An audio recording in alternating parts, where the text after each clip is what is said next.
บ่มัน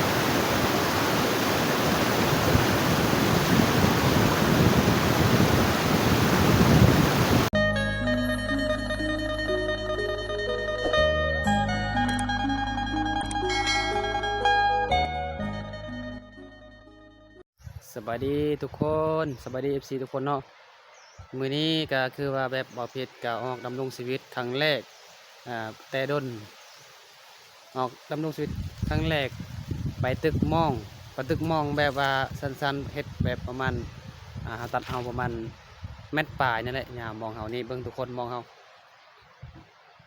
นี่เห็นบ่เนาะเฮาเอาสกัวนี่เฮาก็ใส่แบบหลายๆหนึ่งเนาะทุกคนมองแบบโบราณแต่ก่อนตะกี้นี่เห็นบ่อันนี้ก็เฮาก็ใส่แบบตัดไม้นี่ยาวๆหนึ่งทุกคนไม้นี่ประมาณ1.5 1.7 ยาวทุกคนเนาะทุกพาต้องเป็นกะ10 พาทุกคนไปหาปลานำกันอยู่น้ำซีละนองบ้านเฮาว่าสิได้ปลาหรือบ่ได้กับบ่ฮู้คือกันแต่ไปเบิ่งนำกันแหละทุกคนมื้อนี้ก็คือว่ามีเวลาว่างก็เลยไปตึกมองเนาะมองกับสั้นๆหนึ่งนี่ทุกคนเบิ่งนี่ไปในชีวิตครั้งแรกมื้อนี้ว่าสิได้หรือบ่ได้ก็ไปเบิ่งนำกันแหละทุกคนเนาะอันนี้จะเป็นน้ำซีละนองแค่น้ำซีละนองบ้านเฮาทุกคนเอาเป็นยังไงก็ไปเบิ่งนำกันเลยทุกคนทุกคนตอนนี้ก็กำลังสิมาฮอดน้ำซีละนองแล้วเนาะคอยกับสิพาทุกคนไปหากินดำรงชีวิตแบบตึกมองแต่ผ่านมาแบบโบราณบ้านเฮานี่มองกับสั้นๆเห็ดแบบแบบนี้เลยมีไม้ไล่เขาตัดเอาทุกคนเนาะนี่เขามัดใส่แบบแบบนี้เลยเขาเห็ดแบบเหมือนคือกันกับเบ็ดทุกคนเนาะแต่อันนี้จะเป็นมองนี่ธรรมชาติบ้านเฮาบรรยากาศตอนแรงๆทุกคนเห็นบ่ป้าได้หรือบ่ได้กับบ่ฮู้คือกันแต่ไปเบิ่งนำกันทุกคนไปติดตามเบิ่งนำกันเลยเนาะมื้อนี้ก็มีเวลาว่างต้องเฮ็ดกับ10 พาทุกคนดำรงชีวิตแบบหลายชั่วโมงเลยมื้อนี้เนาะทุกคนเนาะเอาไปนำกันเลยคนที่เราเริ่มเฮ็ดแล้วถ้าก็คือมองเขาน้อยๆเป็นตึกมองมื้อนี้แบบนี้แหละทุกคนเห็นบ่มองข่อยเนาะ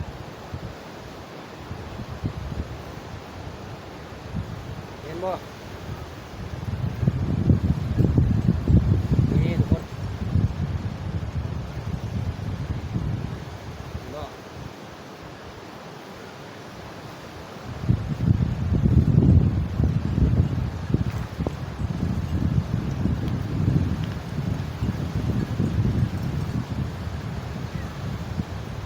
นี่ยอดบ่ทุกคนทำมักซิบเลยได้โลดง่ายๆดำรงชีวิตแบบไปตึกมองม่านโลดนี่บาทหนึงก็ได้ตัวหนึงแล้วทุกคนป้ายอดหลายเนาะนี่ได้อาหารกินแล้วมันเห็นบ่หากินแบบโบราณบ้านเฮาง่ายๆหลายแบบหลายอย่างอยู่ธรรมศาสตร์บ้านเฮาหากินอยู่ซีละน้องทุกคนเห็นมองแบบสั้นๆนี่เฮาเห็ดเนาะ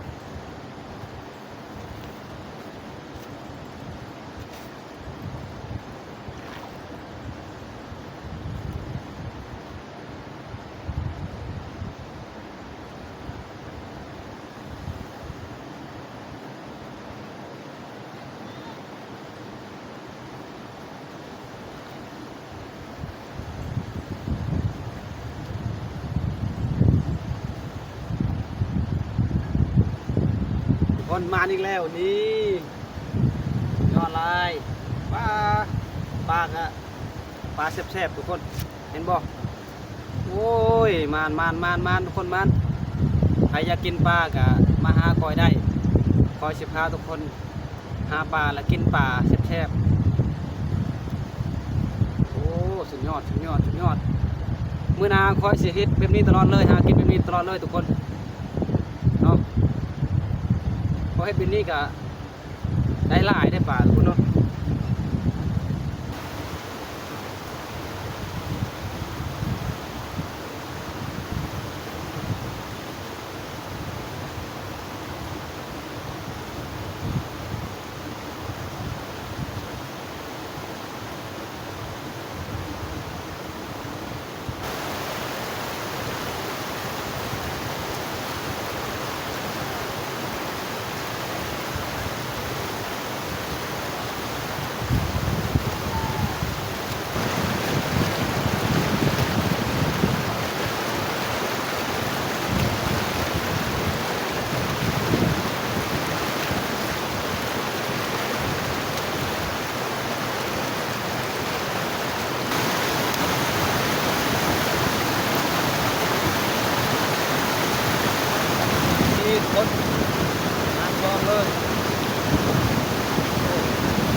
บายดีทุกคน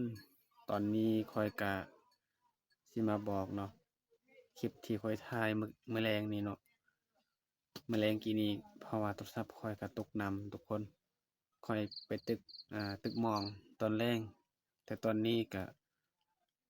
พอสิได้ลิ้นหน่อยหนึงเนาะโทรศัพท์กะสิเพแน่ทุกคนถ่ายกล้องหลังบ่ได้มีแต่ถ่ายกล้องหน้านี่ได้ทุกคนเนาะข้อยก็เลยบ่ได้อ่า ปิดคลิปเนาะมื้อแลงนี้เพราะว่าโทรศัพท์ข้อยตกน้ำแต่เอาจั่งใดก็คลิปนี้เนาะข้อยก็ขอปิดคลิปทุกคนถ้าเห็นคลิปนี้แล้วก็ขอฝากกดไลค์กดแชร์กดติดตามรับชมรับฟังแต่ต้นจนจบเพื่อกำลังใจให้ข้อยเฮ็ดคลิปต่อไปทุกคนเนาะและพบกันใหม่คลิปหน้าทุกคนบ๊ายบายรักเพลงกัน